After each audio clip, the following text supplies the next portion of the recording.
నోరు బాగుంటే ఊరు బాగుంటుంది అంటారే గానీ, నోరు బాగుంటే ఊరు బాగుండదండి. చేతిలో డబ్బులుంటే ఊరు బాగుంటుందని నేననుకుంటున్నాను. మీరెంతమంది అనుకుంటున్నారో కామెంట్ చేయండి.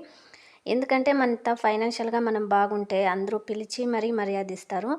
ఫైనాన్షియల్‌గా మనం ఏమీ బాగలేకపోతే మన ఇంటికి యాడొస్తారో, ఏమడుగుతారో అని భయపడతారే గానీ, నువ్వెలా ఉండావో, ఏం తిండిండావో, ఏం లేదు అని ఒక్కరు కూడా విచారించేవాళ్ళుండరండి. అంత డీలా పడిపోతుందనమాట. మన ఇంటి పరిస్థితి కానీ, మన పరిస్థితి కానీ, మనం ఇంట్లో ఏం తిన్నా, ఏం తినకపోయినా బానే ఉంటాం. కానీ, ఇలా జనాలు ఒకప్పుడు బాగున్నప్పుడు ఇంత మర్యాదిచ్చి, ఇప్పుడు మనం కొంచెము చెడిపోయేపటికి ఎంత చులకనగా చూస్తా ఉన్నారో అని అనే పరిస్థితొస్తుంది చూడండి. అది చాలా బాధేస్తుందనమాట.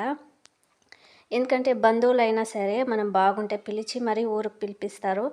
లేదంటే మనం యాడొస్తామని ముందు జాగ్రత్తగానే వాళ్ళ సమస్యలన్నీ చెప్పి రాకుండా చేసేస్తారు. సబ్స్క్రైబ్